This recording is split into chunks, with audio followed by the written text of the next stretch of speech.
Hello, আসসালামু আলাইকুম viewers. আজকে আমরা কথা বলবো একজন স্টুডেন্ট বা যে কেউ যদি স্টার্টআপ শুরু করতে চায় তাহলে তাকে কেন ২ বার চিন্তা করা দরকার বা একটু সতর্ক হওয়া দরকার। সো আজকে আমাদের সাথে আছেন ডক্টর রোকনুজ্জামান স্যার। উনি electrical and computer engineering department North South University এর professor. So sir, thank you for joining and let us welcome doctor Rokonuzzaman sir. You're welcome. আচ্ছা স্যার, আমার প্রশ্ন, আমরা যে এনকারেজ করতেছি স্টুডেন্টদেরকে যে ঠিক আছে সবাই স্টার্টআপ দাও এবং এট দ্য সেম টাইম আমরা বলছি যে 90% স্টার্টআপস উইল ফেইল। সো আমার কোশ্চেন যে এই যে এত huge percentage of startup fail করছে, এইটার আসলে আন্ডারলাইং কারণটা কি বা কোন কোন বিষয়ে আমাদেরকে আসলে একটু সতর্ক হওয়া দরকার before we jumping into startup? এখন স্টার্টআপের মিনিংটা তো অনেকভাবে হয়ে থাকে। তবে সাধারণত পৃথিবীতে স্টার্টআপ জিনিসটা যেভাবে শুরু হয়েছিল, তাদের কাজ হচ্ছে রিইনভেনশন ওয়েবটাকে পারস্যু করা। অর্থাৎ অলরেডি একটা প্রোডাক্ট অথবা প্রসেস মার্কেটে আছে, টেকনোলজি বেসটা ম্যাচিউর হয়ে গেছে। এখন এই টেকনোলজি বেসটাকে চেঞ্জ করা, ইমার্জিং টেকনোলজিকে ইউজ করা, রিইনভেনশন পারস্যু করা। তো যখনই রিইনভেনশন পারস্যু করতে যাওয়া যায়, তখনই ইনভেরিয়েবলি জার্নিটা লসে শুরু। তার পরবর্তীতে একটা serious race of incremental advancement প্রয়োজন পড়ে এবং এই রেসে উইনার টেক্স অল। যার পরিপ্রেক্ষিতে যদি একটা পার্টিকুলার ইনভেনশন রেসে 100 or 1000 জয়েন করে, এটা কিন্তু সবাই কিন্তু উইন করবে না।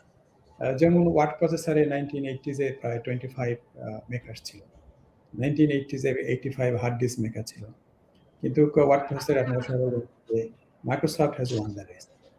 যেহেতু উইনার টেক্স অল এরকম একটা জিনিস কাজ করে স্টার্টআপ বেসে, আরেকটা যেটা হচ্ছে turning the loss making journey into profit requires a substantial advancement and incremental innovation, যার পরিপ্রেক্ষিতে percentage of success is low. It is a natural. এটা কিন্তু ইচ্ছে করলেই নাম্বারটা খুব বেশি বানানো সম্ভব হবে না, কারণ এটা একটা race, winner takes all. That's the reason the statistics looks discouraging. Okay, thank you sir. তো তার মানে এখানে আসলে কোনো একটা ইনোভেশন বা কোনো একটা চিন্তা ভাবনা বা বিজনেস ক্রিয়েশনের জন্য অনেকেই চেষ্টা করবে, কিন্তু ultimately one or few will be সাকসিডিং, এটাই তো বলতে চাচ্ছেন? জি, এটা কিন্তু বোথ সফটওয়্যার এবং হার্ডওয়্যারে, পার্টিকুলারলি সফটওয়্যারে এটা খুব বেশি অ্যাপ্লিকেবল। কারণটা হচ্ছে zero cost of copying software gives immense opportunity of scale scope advantage. আর এই যে কানেক্টিভিটির কারণে আবার নেটওয়ার্ক এক্সটেন্ড ইফেক্ট এসেছে, যার জন্য এখানে scope of monopolization is extremely high. যার পরিপ্রেক্ষিতে অনেকেই উইনার হতে পারবে না, only a few, because the natural tendency of monopoly exists. তার মানে যে আপনি মনোপলির কথা বললেন, এটা কি এরকম যে স্টার্টআপে যদি ইউনিকর্ন হতে হয় তার মানে তাকে মার্কেটটা মনোপলাইজ করতে হবে? জি, একটা হচ্ছে কি যে আপনি ইউনিকর্ন, সেটা হচ্ছে যে অধিকাংশ ইউনিকর্নই তো এখন তো লস মেকিং অবস্থায় আছে, কিন্তু আপনি যদি প্রফিটেবলি গ্র্যাজুয়েট করতে চান এবং যদি আপনার প্রফিটেবল স্টেটটাকে সাস্টেইন করতে চান, তাহলে কিন্তু monopoly is an indispensable requirement. এটা আপনি দেখেন, ফেসবুক দেখেন, গুগল দেখেন, আমাজন দেখেন, ইভেন বাংলাদেশে গ্রামীণ ফোনকে যদি দেখেন আর কি।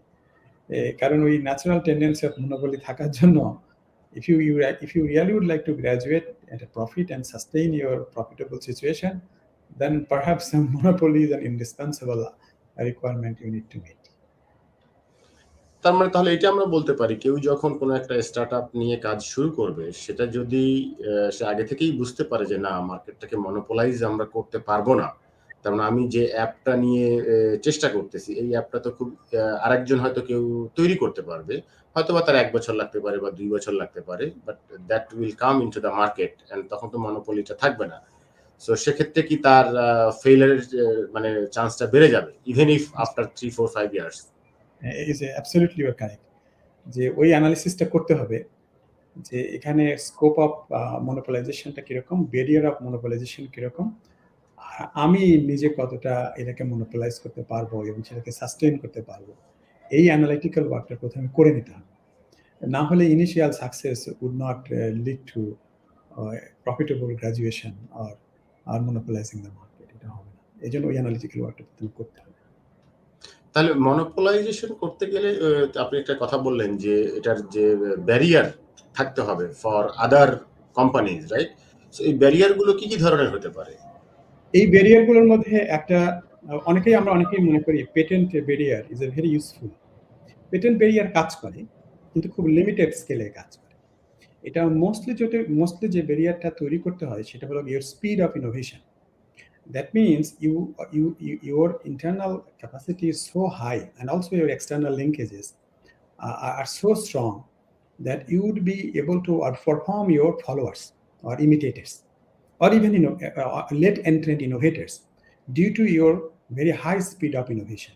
That's a very useful barrier we need to create.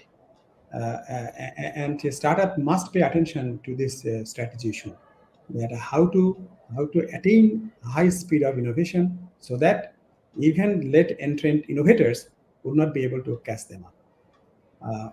That would be my finding tales with respect to anecdotal occurrences. That the আচ্ছা, speed of তাহলে innovation. এখানে আবার রাইট, তাহলে এখানে একটা কোশ্চেন আমার, যে এই যে স্পিড অফ ইনোভেশন বা স্পিডের জন্য তো আসলে একটা ফাইন্যান্স লাগবে বড়। সেক্ষেত্রে তো আসলে ওই জায়গাটায় ইনভেস্টর ফাইন্যান্সিংটা ভেরি ইম্পর্টেন্ট, রাইট? কারণ আমি যদি বুটস্ট্র্যাপিং করে যদি আমি করতে থাকি, তাহলে তো আসলে ওটার একটা গ্রোথ বা একটা স্লো হবে। জি, এই জায়গাটাতে আপনার হচ্ছে যে আমরা বলি যে পসিবিলিটি গ্যাপ, যে your idea has a possibility but there is a gap. এই গ্যাপ পিরিয়ডে আপনাকে সাবস্টেনশিয়াল ইনভেস্টমেন্ট করতে হবে to speed up your innovation, কারণ এখানে আপনার রেভিনিউ থেকে আপনি এটা ফাইন্যান্স করতে পারবেন না। এবং দেখেন, আপনি ইয়েকে দেখেন, এই যে মেটাভার্সকে দেখেন, তার মেটাকে দেখেন, মেটাভার্স পারসু করতে গিয়ে তাকে সাবস্টেনশিয়াল ইনভেস্টমেন্ট করতে হচ্ছে to speed up the innovation. একদিকে হচ্ছে turning the idea into profit generating revenue, আর একটা হলো getting a barrier to imitators. এখানে একটা সাবস্টেনশিয়াল ইনভেস্টমেন্ট দরকার পড়বে, এবং সেই ইনভেস্টমেন্ট হচ্ছে building your internal core research আর innovation capacity and translating it into rapid progress of your idea with a cumulative effect from a flow of ideas. এইটা কিন্তু খুব ভালো মাথায় রাখতে হবে। A single idea does not win. It never wins. A single idea must be complemented with a flow of ideas.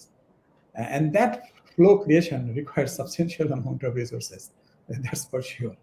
Thank you. That must be needed.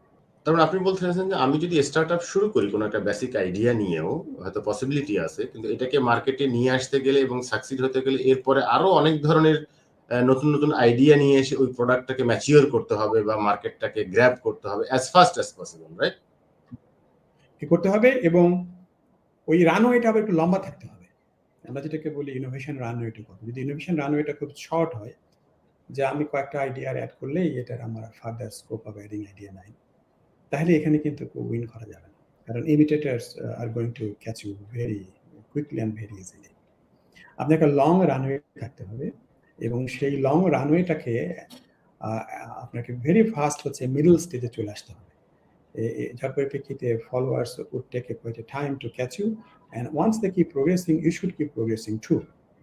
That means it is not that I have one and I stay. No, we need to keep, the innovator needs to keep progressing. Furthermore, there is a reinvention threat, that yes, particular wave matures, the new entrant would pursue the next wave. So in next wave-টার ব্যাপারেও be cautious and also be prepared to pursue them when time is right. যেমন মেটা তার social networking এর জন্য সে এখন যে মেটাভার্সকে পারসু করছে, ওটা কিন্তু এই রিইনভেনশন ওয়েবটাকে সে পারসু করার চেষ্টা করছে। অর্থাৎ এটাকেও কিন্তু ইনোভেটরদের মাথায় রাখতে হবে, স্টার্টআপদের মাথায় রাখতে হবে as a winning strategy. Most important thing is the winning strategy. Now, first thing is that you have a great idea. Second, and that's perhaps the most important thing, is the winning strategy through monopolization and sustaining the monopolization through incremental advancement and pursuing the reinvention wave. আচ্ছা, তাহলে startup যখন আমরা শুরু করি তখন তো আসলে এইটার রেভিনিউটা কম থাকে, অথবা যে রেভিনিউটা আমি আর্ন করছি তার চেয়ে অনেক বেশি ইনভেস্টমেন্ট প্রয়োজন হচ্ছে, তাই না?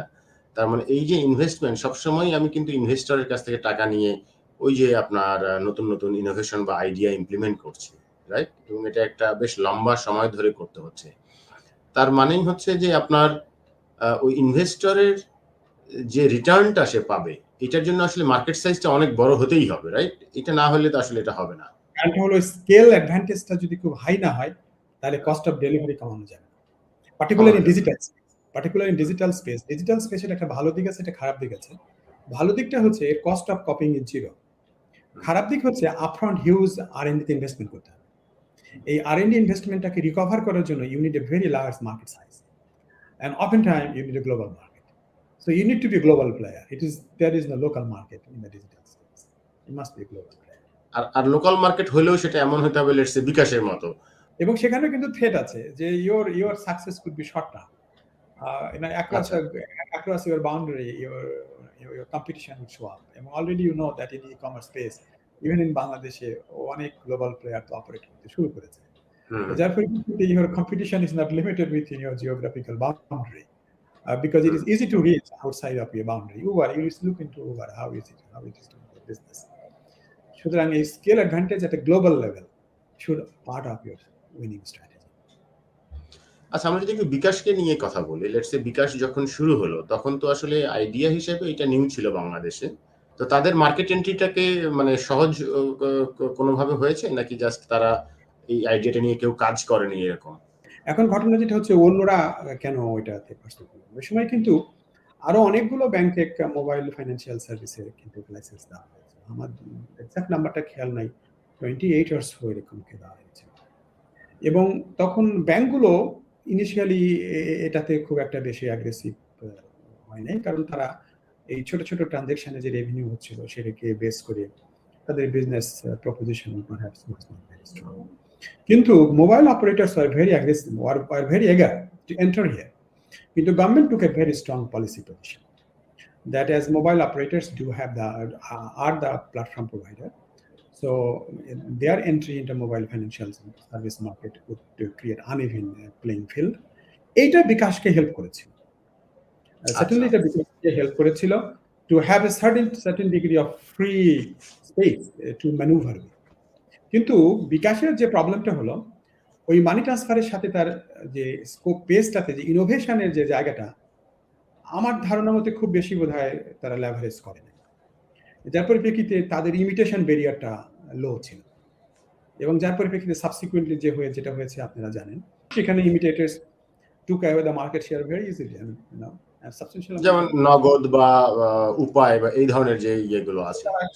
কারণ হলো তারা আপনার বিকাশকে যেটা করতে হতো ইনোভেশনের ব্যারিয়ার ক্রিয়েট করতে হতো ফর স্পিড অফ ইনোভেশন, সেটা আমার মনে হয় বিকাশ পারহ্যাপস খুব ভালো পারেনি, ভালো করতে পারে। দ্বিতীয় হচ্ছে যে তার স্কেল অ্যাডভান্টেজটা, স্কোপ অ্যাডভান্টেজটা, নেটওয়ার্ক এক্সটার্নালিটিজ অ্যাডভান্টেজটা এটাকে এমনভাবে তাদেরকে বিল্ড করতে হতো যাতে ইমিটেশন ব্যারিয়ারটা অনেক হাই হয়। আমার মনে হয় সেটাকেও তারা খুব একটা ভালো করতে পারে না। এই জন্য নন পেটেন্টিং তার কিছু মেকানিজম ছিল যেটা অনেকেই গ্লোবালি ভালোভাবে লেভারেজ করেছে, কিন্তু বিকাশ এই কাজটা করে ভালো। কি ধরনের প্যাটেন্ট ওই আমাদের বাইরের কোম্পানিগুলো করেছে যেটা বিকাশ করে নাই? না, আপনি ধরেন যদি পেপালকে যদি দেখেন, পেপালের আচ্ছা। কিন্তু মানি ট্রান্সফারের জায়গাতে কিন্তু বেশ ভালো পেটেন্ট পেয়ে আছে। ইভেন আলিপে যেটা আপনার হচ্ছে চায়নাতে, ওদেরও দেখবেন একটা ভালো পেটেন্ট পোর্টফোলিও আছে। আমি একসময় দেখে কিন্তু আমাদের দেশে তো আসলে পেটেন্টের ধারণাটাই আমি জানি না কতটুকু, বাংলাদেশে কি এনফোর্স করা যায়? না, এটা এনফোর্স কিন্তু করা যায়, কিন্তু কিছু জায়গাতে সমস্যাটা হচ্ছে আমার ধারণা যারা এন্টারপ্রেনিউর আছেন তারা আরেকটু ভালো বলতে পারবেন যে ইনাদের একটা, আমার মনে হয় এন্টারপ্রেনিউরদের ভিতরে একটা ধারণা হয়ে গেছে যে টেকনোলজি ইন্টিগ্রেশন করে একটা মিঠু, আমরা বলি যে মিঠু, যে আমারও একটা আইডিয়া আছে, আমি একটা আইডিয়া রোল আউট করলাম, এটাই মনে হচ্ছে সাকসেসের জন্য প্রয়োজন, কিন্তু এটা সাফিসিয়েন্ট না। Technology integration base idea roll out does not create startup success anywhere in the world.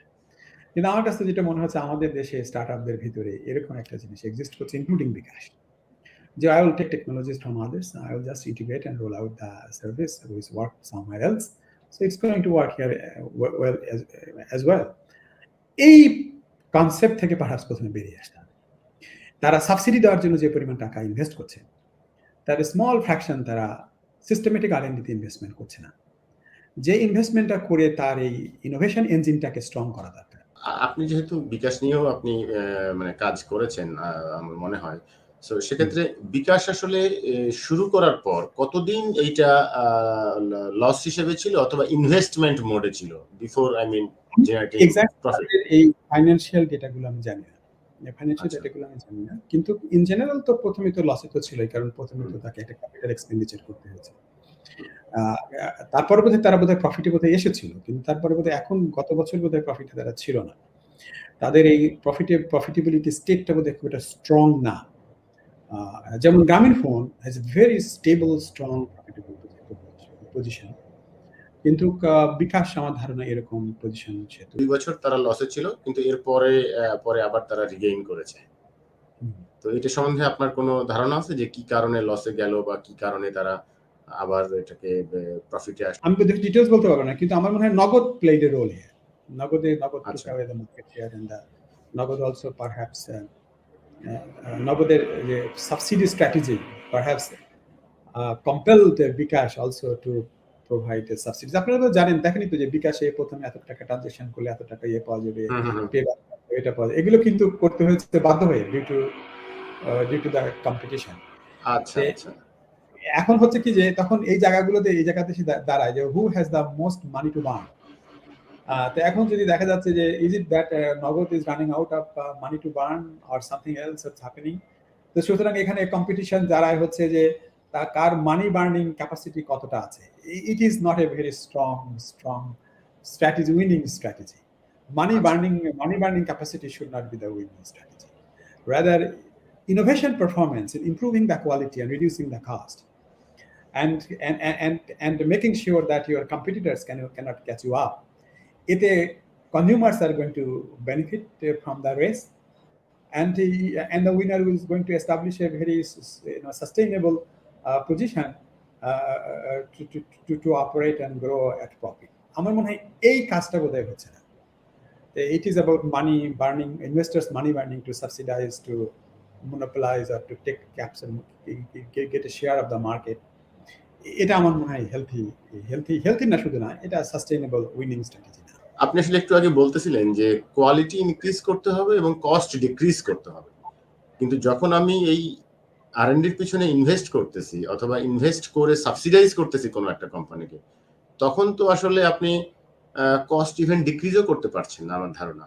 যেমন আমি যদি উদাহরণ দেই যে ওইদিন একটা স্টার্টআপ কোম্পানিতে গেলাম। So they are let's say hiring lavishly. আমার মতে আরকি যে অনেক এমপ্লয়ি হায়ার করছে, অনেক টাকা সেলারি দিচ্ছে। কিন্তু তাতে তো তাদের কোম্পানির ওভারঅল কস্টটা ডিক্রিজ করছে না। তো এটা কি কোনো ইমপ্যাক্ট ফেলে ইন দ্য লং রানে? ইন দ্য লং রানে কিন্তু এটার পজিটিভ ইম্প্যাক্ট হয়। আপনাকে কতগুলো উদাহরণ দিই, সেখান থেকে বোধহয় একটু আমাদের লেসন ড্র করতে সুবিধা হবে। ইভেন ইন হার্ডওয়্যার স্পেস, হুম। আপনার দেখেন হার্ড ডিস্ক মার্কেটে আসে হচ্ছে 1957। তারপরে আপনার হচ্ছে মাইক্রোওয়েভ ওভেন মার্কেটে আসে 1947। 1947 একটা মাইক্রোওয়েভ ওভেনের দাম ছিল $5,000। এখন কিন্তু সেই মাইক্রোওয়েভ ওভেনের দাম নেমে এসেছে close two $100।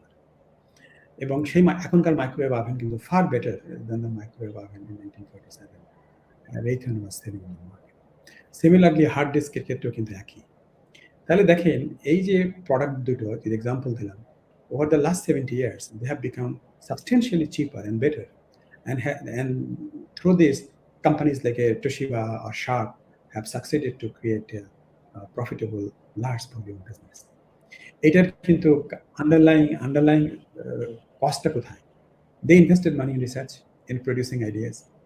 Ideas help them to reduce the cost in terms of energy saving, in terms of material saving, in terms of labor saving.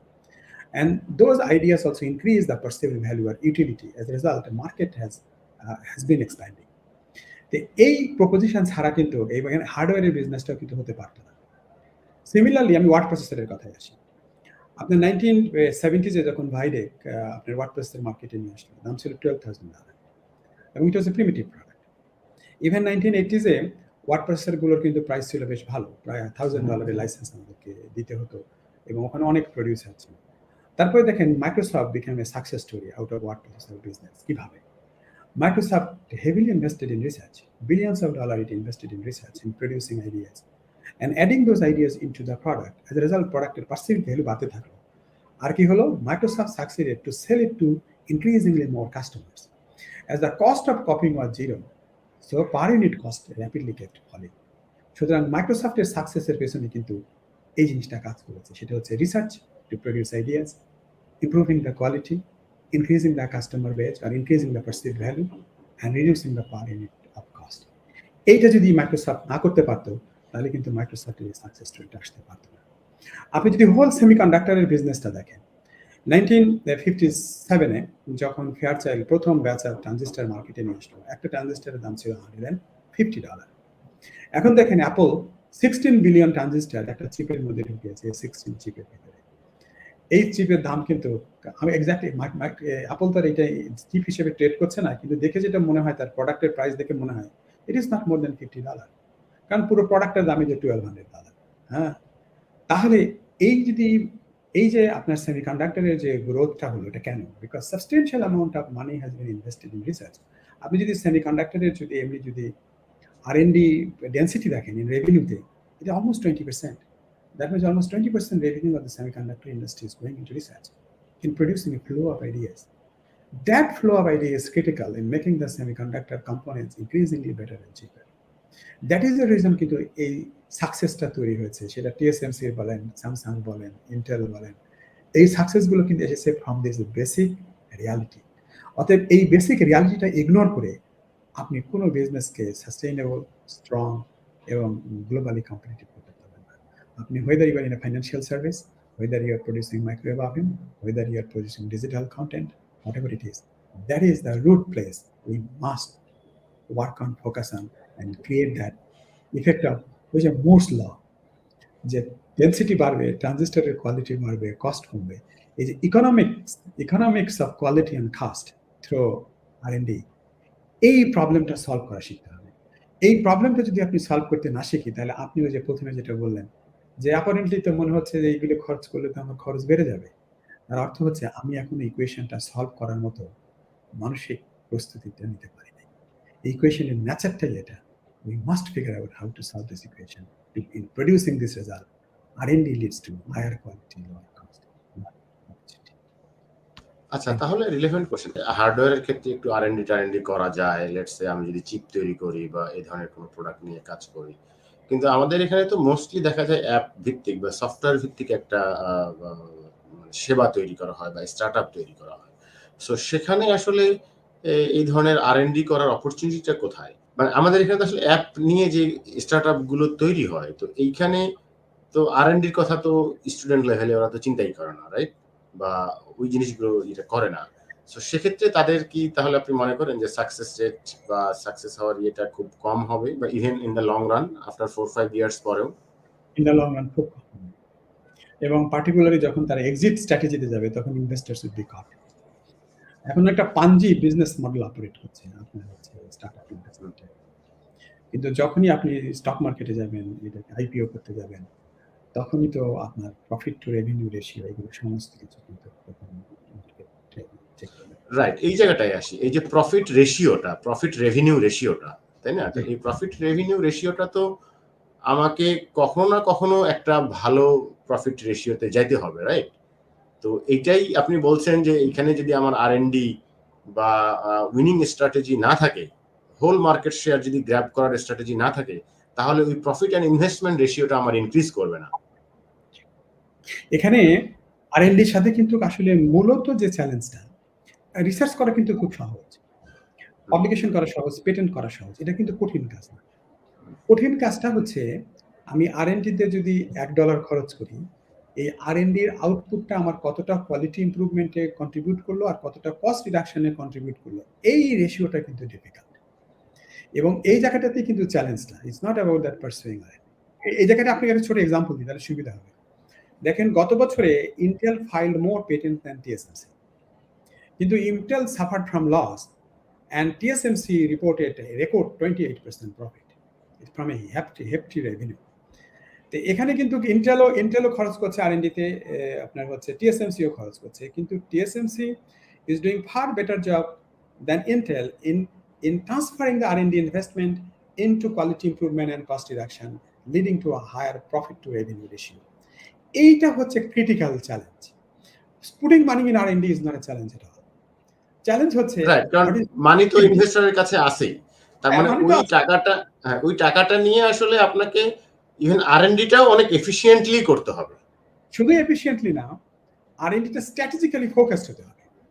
যে আমাকে এইটা আমাকে কি করে ওই যে race of improving the quality and reducing the cost, ওই ratio আমার কত ভালো হচ্ছে। কারণ স্ট্র্যাটেজিক্যালি ফোকাস না হলে, আমি এফিশিয়েন্সি বলতে অনেক সময় বুঝি R&D এফিশিয়েন্সি মানে how many publications you produce, how many patents you produce. These are not appropriate indicators. আপনি পেটেন্ট তৈরি না করেন, আপনি পাবলিকেশন তৈরি না করেন, কোনো সমস্যা নেই। কথাটা হচ্ছে যে knowledge you are generating, the ideas you are generating from your R&D, how far they are contributing to your quality advancement and cost reduction of your product, whatever the product is, whether it is a music distribution or delivering healthcare service, it doesn't matter.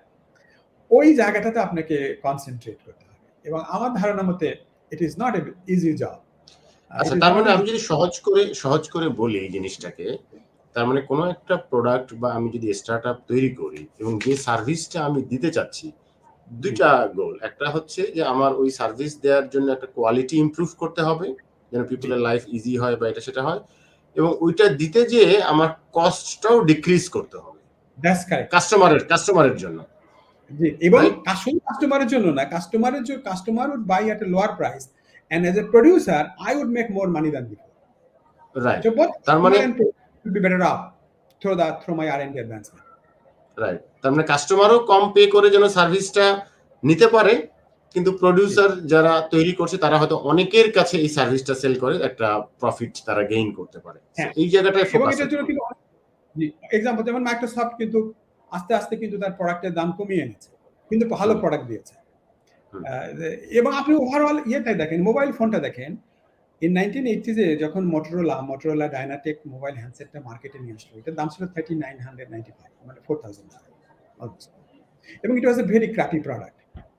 এখন দেখেন এই mobile phone is far better than what we had in 1980s and far cheaper, এবং এই জন্যই কিন্তু mobile হ্যান্ডসেটের বিজনেসটা এত booming হয়েছে। আদারওয়াইজ কিন্তু অ্যাপল এই বিজনেসটা করতে পারতো না। অ্যাপলের প্রিকার্সার কি ছিল? Simon. IBM 1994 introduced the first smartphone in the world, and IBM lost money into that. তার কারণ হচ্ছে যে IBM could not create enough perceived value to the customer, and its cost of production was high, and that is the reason it suffered from loss and retracted from the market. অ্যাপলের কিন্তু iPhone 1 বিক্রি করে কিন্তু Apple profit করতে পারে নাই। IPhone 1 মাত্র 1 million of pieces আর sale হওয়ার পরে এটা কিন্তু sale came down to zero, and Apple could not recover money from selling iPhone 1. Apple কিন্তু ফ্রম সাবসিকুয়েন্ট রিলিজ থেকে মানিটা মেক করেছে। অ্যাপল করেছে কি, Apple kept increasing the quality fur more than the cost escalation, and that is the reason even increasing the price, Apple succeeded to sell it to far more customers than previous versions. এইটা যদি Apple না করতে পারতো, তাহলে কিন্তু even Steve job তার এই magical আইফোনের সাকসেস কিন্তু তৈরি করতে পারতো না।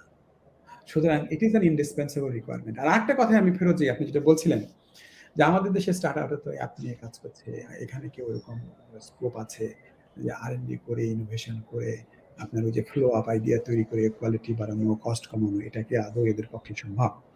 যদি কোনো ইন্ডাস্ট্রিতে যদি কোনো প্রোডাক্ট এটা সম্ভব না হয়, তাহলে সেটা স্টার্টআপ না, এটা হলো এসএমই। এসএমই আর স্টার্টআপের মধ্যে ডিফারেন্সটা কোথায়? SME is in a business of replication, keep producing the same thing, এবং তার দিন দিন কোয়ালিটি বাড়ে না, কিন্তু কস্ট বেড়ে যায়, কারণ তার লেবার কস্ট বাড়ে, অন্যান্য ইউটিলিটি অন্যান্য কস্টগুলো বেড়ে যায়। যার জন্য কিন্তু এসএমই গুলোর গ্রোথ প্রসপেক্ট খুবই কম, কারণ তারা কোয়ালিটি ইমপ্রুভ করতে পারে না, কিন্তু কস্ট বাড়তে থাকে। ঠিক আমার যদি আজকে যে স্টার্টআপ বলছে যে অ্যাপ নিয়ে কাজ করছে, সে যদি ফ্লো আপ আইডিয়ার দ্বারা তার যদি কোয়ালিটি ইমপ্রুভ করতে না পারে, কস্ট রিডিউস করতে না পারে, তাহলে বুঝতে হবে এটা আসলে স্টার্টআপ না, এটা হলো SME in disguise of startup, এবং এগুলো কখনোই সাকসেস স্টোরি হতে পারে না। এগুলো এসএমইর মতো অনেক থাকতে পারে, এবং এগুলো আবার মারা যাবে, কারণ এসএমই সেগমেন্টটাকে মনোপলাইজ করা কঠিন, কারণ ওখানে অনেক লেবার কন্টেন্ট থাকে, অনেক মেটেরিয়াল কন্টেন্ট থাকে, যার পরিপ্রেক্ষিতে ওখানে মনোপলাইজ করা কঠিন কাজ। কিন্তু এই যে অ্যাপ জাতীয় জায়গাগুলোতে কিন্তু মনোপলাইজ করার স্কোপ বেশি, কারণ হলো কি যে zero cost of copying the app and content, যার পরিপ্রেক্ষিতে কিন্তু এখানে অনেক অ্যাপ বেস স্টার্টআপ প্রফিটেবলি মার্কেটে কিন্তু থাকতে পারবে না। It impossible for them to stay, কারণ এখানে যদি সাকসেস হয় সেটা মনোপলি সাকসেস হবে। সুতরাং thousands of app base startups will be wiped out by one or two monopolies। এটাও কিন্তু মাথায় রাখতে হবে, এটা কিন্তু এসএমই ক্লাস্টারের মতো অনেক এসএমই একই ধরনের প্রোডাক্ট তৈরি করে মার্কেটে এখানে থাকতে পারবে না, কারণ এখানে scope of monopolization is far higher than normal SME software. এটাও কিন্তু মাথায় রাখতে হবে যে এখানে ইনভেস্টমেন্ট করতে থাকলে সামহাও কিছু কিছু জিনিসপত্র দাঁড়িয়ে যাবে, থাকবে, এটা কিন্তু হবে না, তারা কিন্তু ইভেনচুয়ালি ওয়াইপড আউট হয়ে যাবে। জি, থ্যাংক ইউ স্যার। আমার মনে হয় খুব ভালো ডিসকাশন হলো। Thank you so much.